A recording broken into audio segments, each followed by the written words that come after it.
Bismillahirrahmanirrahim. Alhamdulillah, Allahumma salli ala Sayyidina Muhammad wa ala ali Sayyidina Muhammad, amma ba'd.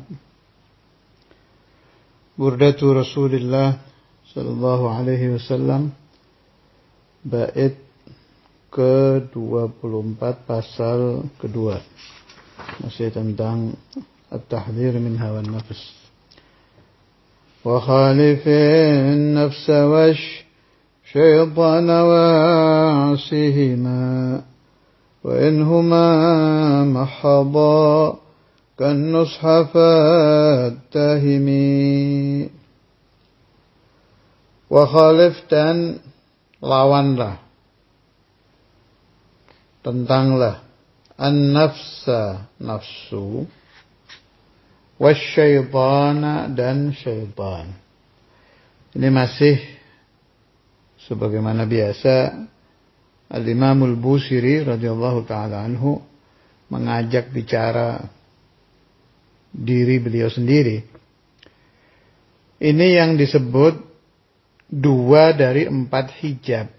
Jadi hijab manusia dengan Allah itu ada 4. Hawa, nafsu, syaitan, dunia. Sebetulnya hawa dengan nafsu tidak bisa dipisahkan ya. Nafsu itu zatnya, lah hawa sifatnya, sama saja sih. Nah, ini yang disebut 2. Memang ulama banyak membahas tentang cara membedakan nafsu dengan setan.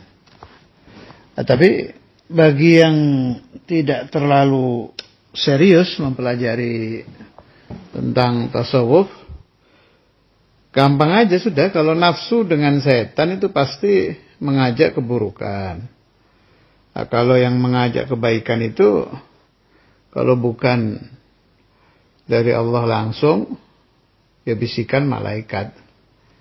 Ya sebetulnya malaikat juga ciptaan Tuhan, tapi kan ada pembagian lamah itu lah. Bisikan yang masuk ke hati insan itu ada lamatul malak, ada lamatul syaitan, bisikan malaikat, bisikan setan, bisikan nafsu, yakni bisikan diri sendiri. Kemudian khotir atau kerentak hati yang langsung dari Allah Ta'ala tanpa perantaraan malaikat. Bukan berarti dapat wahyu loh, bukan. Allah menciptakan khotir saja. Atau kalau bahasa untuk orang solehnya ilham. Meskipun ilham juga kadang lewat malaikat juga. Alhasil, untuk memudahkan kita membedakan itu, kalau yang baik-baik, ya berarti dari Allah. Kalau yang buruk-buruk berarti dari nafsu atau dari setan. Ada sih pernah Syekhuna Abu Yahya waktu ngajar dulu, beliau menjawab waktu saya tanya bagaimana caranya membedakan antara bisikan setan dengan bisikan nafsu. Jawabnya Buya, syaitan itu, beliau nukil dari Ihya, syaitan itu tujuan akhirnya itu idlal, penyesatan. Jadi kalau ada bisikan pingin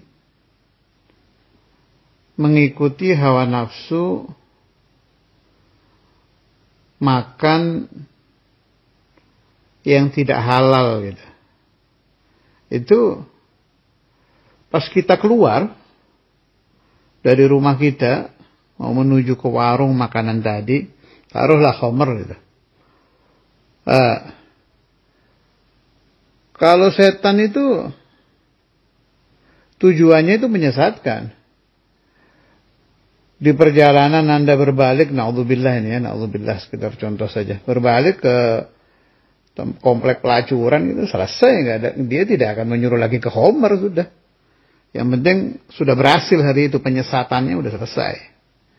Tapi kalau nafsu tidak, ingin khamr ya khamr.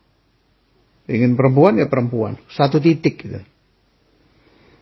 Yaitu pembahasan yang pernah saya dengar dari beliau. Dan itu benar.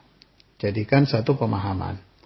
Ada lagi tapi pembahasan saya dengar dari ba'dul ulama yang lain. Yang repot itu kalau nafsu dan setan kerjasama dalam satu waktu. Nah, akhirnya saya punya pendapat begini. Udahlah daripada kita pusing-pusing memilah-milah. Yang penting kita tahu mana syar mana khair. Kalau baik ya minallah, kalau syar dari setan dan hawa nafsu, selesai. Dua-duanya kan harus dilawan. Itu yang perlu dipahami dengan benar. Nah, saya ingat waktu itu Syekhuna Abu Yahya juga menerangkan tentang kalau kita ziarah ke makam wali. Ya, ziarah ke makam aulia. Kan biasa di pesantren itu senang ziarah ke makam-makam para wali itu. Terus ada ijazah yang untuk bisa berhubungan, dapat jawaban dari makam. Itu Buya kurang setuju itu, urusan begitu itu. Ini cerita zaman awal-awal saya bertemu beliau ya. Masih hidupnya Syekhul Imam Habib Abdullah bin Abdul Qadir Bilfiqi. Jadi ya sebelum tahun 91 lah. Jauh dari 91, 85 ke atas lah. Terus saya memang nanya, gimana saya ingin ijazah untuk itu. Abuya kurang condong ke itu. Jadi kalau Syekhuna Abu Yahya itu pandangannya, contoh kalau ada orang mau nyari ilmu laduni gitu. Ya beliau tidak melarang, tapi beliau nggak condong.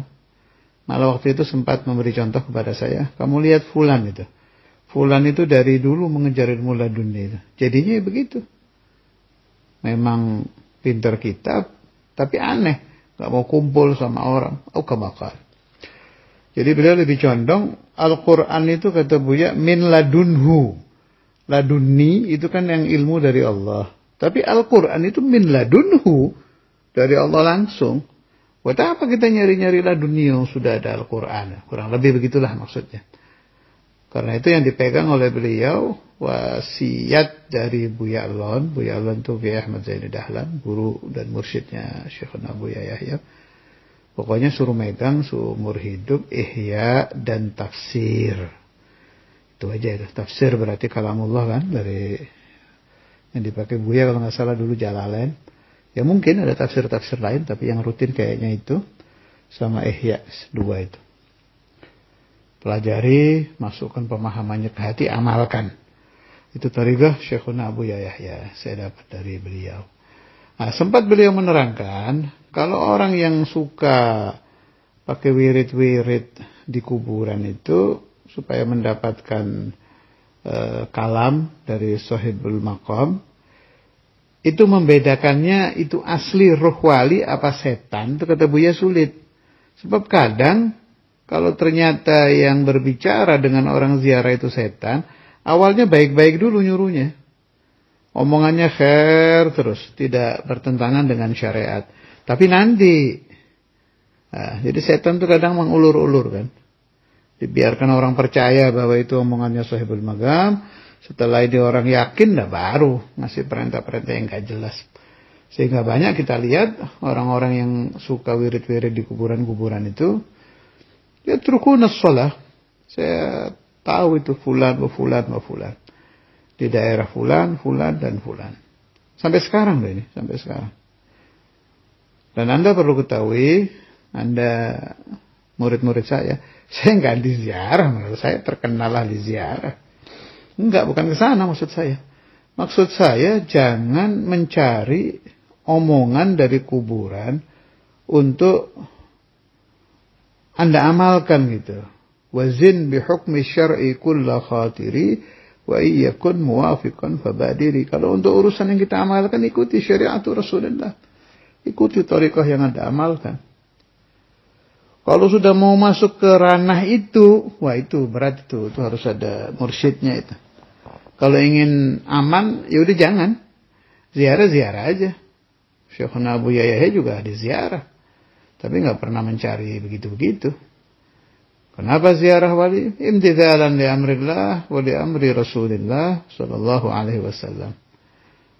Sudah selesai.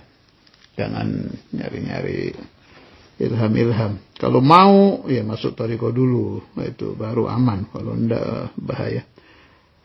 Wa'asihima. tentanglah nafsu dan syaitan. Wa in huma mahhabakan nusha fattahimi. Ini yang saya maksud tadi itu. Contoh orang yang di kuburan dah. Wa in huma, apabila syaitan dan nafsu mahhabaka, memurnikan kepada engkau an-nusha, nasihat, fattahimi, tuduhlah. Jangan dianggap nasihat itu murni dan baik, ingin membuat kita berhasil. Tidak ada. Si setan tuh bahaya loh. Terutama orang-orang yang suka wirid di makam-makam itu. Itu rawan diganggu setan itu. Padahal nasihatnya Imam Buziri, wa in huma mahhabakan nusha fattahimi. Jangan sampai nasihat yang berasal dari setan dan nafsu itu dianggap baik. Tuduhlah, tidak ada ceritanya nafsu atau syaitan membawa anak cucu Nabi Adam ke dalam kebaikan. Yang membawa kita kepada kebaikan itu hanya Allah, Rasulullah, dan khulafa'u Rasulullah sallallahu alaihi wasallam. Wassallallahu ala sayyidina Maulana Muhammad wa ala alihi wa sahbihi wasallam. Walhamdulillahi rabbil alamin.